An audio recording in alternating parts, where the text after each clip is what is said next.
We turn now to Lynchburg, where a city leader is expressing concern about a high school play. City Council member Martin Mischin sent a request to the school board to have the show called The Prom canceled. And he went on to say if they do not cancel the show, he wants the superintendent to resign from her position.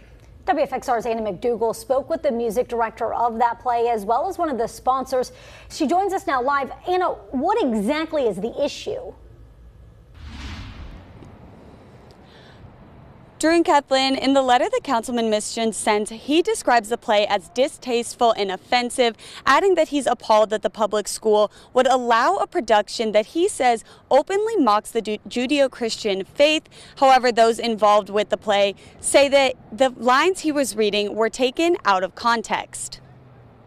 The play takes place in a conservative town in Indiana where a high school girl is banned from taking her girlfriend to the prom because they're in a same-sex relationship. When 4 Broadway actors hear about this, they try to help her and make a change. The comedy musical uses Christianity in a non-traditional way to try to share the message of the show. In a statement from Councilman Mischin, he says the community should not be funding disrespect toward any race, religion, or creed, something he believes the production of The Prom is doing. Heather Brand is the music director for the play, but is not employed by Lynchburg City Schools. She says the backlash is a result of a lack of context. If you actually cared enough to look beyond that knee-jerk reaction, you would see just how much it aligns with your values, and you might even learn a thing or two that you hadn't thought of before.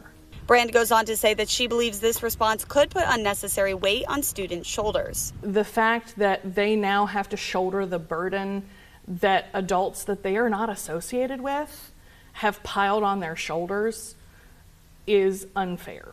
In his letter to the school superintendent, Mischin says he wants legal counsel to review the play to determine if public money is being used to fund hate speech. However, the First Unitarian Church of Lynchburg is a sponsor of the production. Church official Courtney Cena says they believe the show furthers its main message. We thought that this was a really good way to show that we are living love in the world because we are in support of the messaging that this play brought. Now, Mischin stands firm that despite the context, any sort of anti-Christian sentiment coming from schools should not be allowed. He says he will not be supporting any school board members who think this performance is okay for our schools.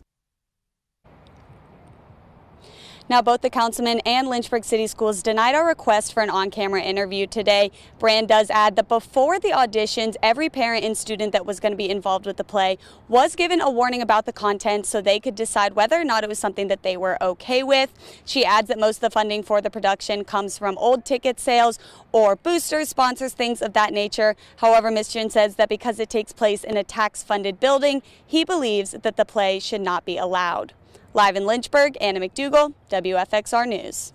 All right, Anna, thank you. The chairman of the school board, James Coleman, confirmed to us in a statement that they will not cancel the remaining 2 shows, which are tonight and tomorrow at 7.